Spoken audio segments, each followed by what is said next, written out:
আমার গেট খুলেন। ম্যাম আজকে আসলে হয়েছে রাত কয়টা বাজে? হোস্টেলে তো কিছু নিয়ম কারণ আছে নাকি? পুরা হোস্টেলের মেয়েরা তোমার নামে কমপ্লেন। তুমি তোমার গার্জিয়ানকে কল করবে, কথা বলবো, তারপর তোমাকে ঢুকতে দিবে। শেষবারের মতো ভুল করে ফেলছি, মাফ করে দেন, এটা রাখেন আপনি। থাপ্পড় দিয়ে গালের দাঁতগুলো ফালাই। কালকে তোমার নামে ক্যাম্পাসে কমপ্লেন করবো। যাও। সুন্দরী বউ বাড়িতে রেখা জামাইয়া তোরা একটু বাইরে কি করে? এই চলে আস। তোমার বউটা কিন্তু খুব মিষ্টি। কি রে, তার সাথে কথা বলতে গেলি? কি বলছো তুই জানি? এখন তো সে সবাইকে কেউ করবে যে মেনে থাকি। আমার কাছে বলেছি আমি তোর বউ। আরে ছাগল, আর কিছু বলতে পারলি না তুমি? নিয়ে মনে হয় একটু বেশি লজ্জা পাচ্ছে। মাশাআল্লাহ, আমাদের মেয়ে মাশাআল্লাহ লাখে নয় কোটিতে একটা। মেয়ে আমাদের খুবই পছন্দ হয়েছে। আলহামদুলিল্লাহ। তাহলে আমরা আংটি পরাইতে চাই। নিশ্চয়ই নিশ্চয়ই, না বলে তোরা সব করে ফোনে পাই না। তোর কি মনে হয় আমি যদি জানতাম আমার সাথে এগুলো হবে তাহলে আমি আসতাম? বাসার কাছ থেকে আমার ফোন নিয়ে গেছে, আমার কারোর সাথে যোগাযোগ করতে দেয় না, বাসার বাইরে বেরোতে দেয় না। তোর কি মনে হয় নিজের ইচ্ছে বিয়ে করতেছিস? কথা কর। সরি, এখন পালাম, প্ল্যান কি বল? সালামি মানে? এখন কি একমাত্র আসতেছ আমার বাঁচানোর জন্য? Please please please. আচ্ছা, তোকে নিয়ে যদি আমি ভাইগে যাই তাহলে মানুষ কি ভাববে, লোকে কি বলবে? আমি তোর বন্ধু না, আমি বিপদে পড়ছি, তুই আমাকে উদ্ধার করবি, ব্যাস। এত রাতে কুর্তি গাইছেন? আমি নাহিদের বাবা, ঢাকা আসতে না একটা কাজ। ও তো বাসায় না। আপনিও একটা খুব ভালো কাজ করছেন, সুন্দর দেখে মেয়ের বিয়ে দিয়ে দিচ্ছেন। আমি নাহিদের কথা বলছি। আমিও তো নাহিদের কথাই করতেছি। হ্যালো, আসসালামু আলাইকুম আব্বা। এই প্রোগ্রামের বাচ্চা, আমি ঢাকা কেন পাঠাই? পড়াশোনা করার জন্য। তুই সংসার পেতে বসছিস না? আমি বাড়িতে পৌঁছানোর আগে তুই বাড়িতে পৌঁছাবি। আয় তুই। কি হয়েছে? কি বলতেছে? বাইরে আমাকে কেন? নিশ্চয়ই বুড়ি বলতে যে আমি বিয়ে করছি। এখন কি করবি? আমি জানি না আমি কি করব, তোমার কাছে করছি। চল তাহলে বাড়ি চল। বাড়ি চলবো না, তুই কই যাবি? তোর সাথে।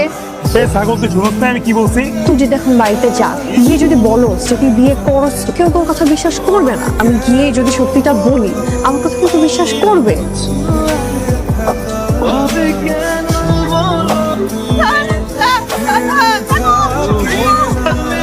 বুড়ি বাঁচিস, আমি গুনতে আমার শরীর কেমন এখন?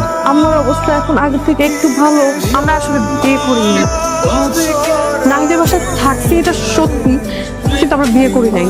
এই পৃথিবীতে আমার আর কেউ নাই, তাহলে যাওয়ার আর জায়গা ছিল না, তাই আমি নাহিদের বাসায় আমি আজকেই চলে যাচ্ছি। না বোন, তুই যাবানি, তুমি এইখানেই থাক। ঠিক আছে আম্মা। ওই যে সাথে করে যাকে নিয়ে আসছো, সে কি শুধু বন্ধু না আরো কিছু? আমি তো তাকে অন্য কিছুই ভাবতে চাই দাদি, সে তো আমাকে শুধু বন্ধুই ভাবে। ফালাক মেয়েটাকে কেমন লাগে? কিন্তু হঠাৎ আপনি ওই মেয়ের কথা বলতেছেন কেন? নাহিদ তো মনে হয় ওকে মনে মনে খুব পছন্দ করে। প্রিয়াসও তো মানে আমি একটা সিদ্ধান্ত নিয়েছি, সারা জীবন তোমাদের দুজনকে একসাথে দেখতে চাই। আসসালামু আলাইকুম। ওয়ালাইকুম আসসালাম। স্যার, ওনারা আপনার নামে একটা কমপ্লেন নিয়ে আসছেন। কিসের কমপ্লেন? আপনার ছেলে আমার মেয়েকে বিয়ে বাড়ি থেকে জোর করে উঠে নিয়ে আসছে। আপনি কার কথা বলতেছেন? আরে আমার মেয়ের কথা বলতেছি। ফালাক, আমি তার বাবা। অ্যারেস্ট করেন, সবগুলোর অ্যারেস্ট করেন। আপনার মেয়েকে যদি তারা জোর করে তুলে নিয়ে আসে, তাহলে তো সে ঘরের মধ্যে আটকা থাকতো। আমাকে এখানে কেউ তুলে নিয়ে আসে নাই, তুমি আমাকে জোর করে বিয়ে দিচ্ছিল, তাই আমি নিজের ইচ্ছায় নাহিদের সাথে চলে আসছি। এটা আপনাদের পারিবারিক সমস্যা। সরি স্যার, আপনাকে ডিস্টার্ব করার জন্য। আজ থেকে আমি আর তোর বাবা না, আর তুইও আমার মেয়ে। যে মেয়ে তার বাবা মা বেঁচে থাকতে সে বলে যে আমি এতিম, আমার ছেলের সাথে ওই মেয়ের বিয়ে হবে না। শোন, আমি তোদের কোনো কথা মানব না, ওদের বিয়ে ইনশাল্লাহ আমি দেবই। আমার একটা কথা শুনি, বোঝার চেষ্টা করি। ছেলে এমনি কিন্তু খারাপ না, হাই স্ট্যাটাস। ভাইজান, ওরা দুজনকে অনেক ভালোবাসে, আপনি মাইনে নেন ভাইজান। আমাদের মেয়ে বাড়িতে ভালোই থাকে। এই যে সাহেব, আমার ছেলে আপনার মেয়েকে পছন্দ করে, আগামী শুক্রবার ওদের আমি বিয়ে দেবো। এখন আপনি যদি আসেন তাহলে আমি অনেক খুশি হব। আসবো মানে কি? আসেই তো। কিরে, তোকে একটা কথা বলি, আমি সত্যি সত্যি ভালোবেসে কথাগুলো বলতাম।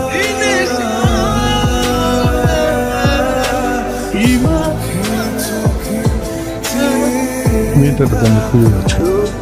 ফালাককে নাকি খুঁজে পাওয়া যাইতেছে না।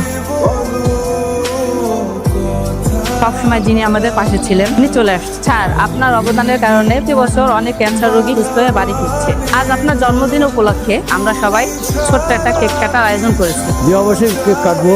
আসেন সবাই, আসেন তোমরা সব। বাবা, আমাকে বিয়ে করতে চাস না সেটা আমাকে বললি, পালাই লিখেন। আমার ফ্যামিলির মানুষগুলোকে কষ্ট দিবি, তুই এখানে গেল।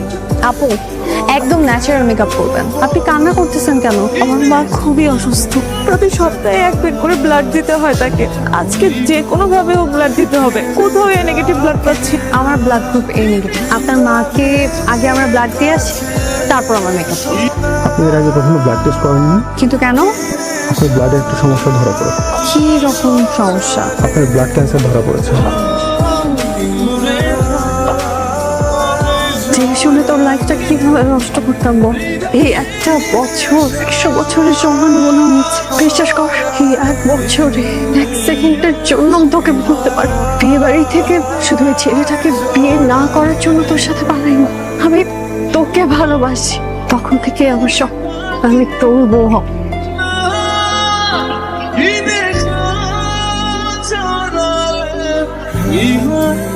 কেন আমাদের সেভাবে ফেলে চলে গেলি? বিয়ের পরে যদি আমি জানতে পারতাম, আমরা কি তোকে ফেলে দিতাম? এগুলো বললি পাগলামি করিস, আমার হাতে আর বেশি সময় নাই। সময় কম থাকুক বেশি থাকুক, তোর সঙ্গে আমি আজকে চিরকাল বলতে চাই।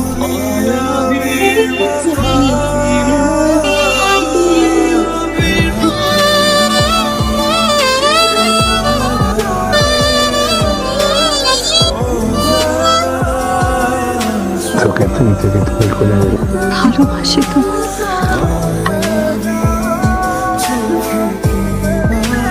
নাহিদ, পালাকে নিয়ে নাস্তা করতে আয়। নাহিদ,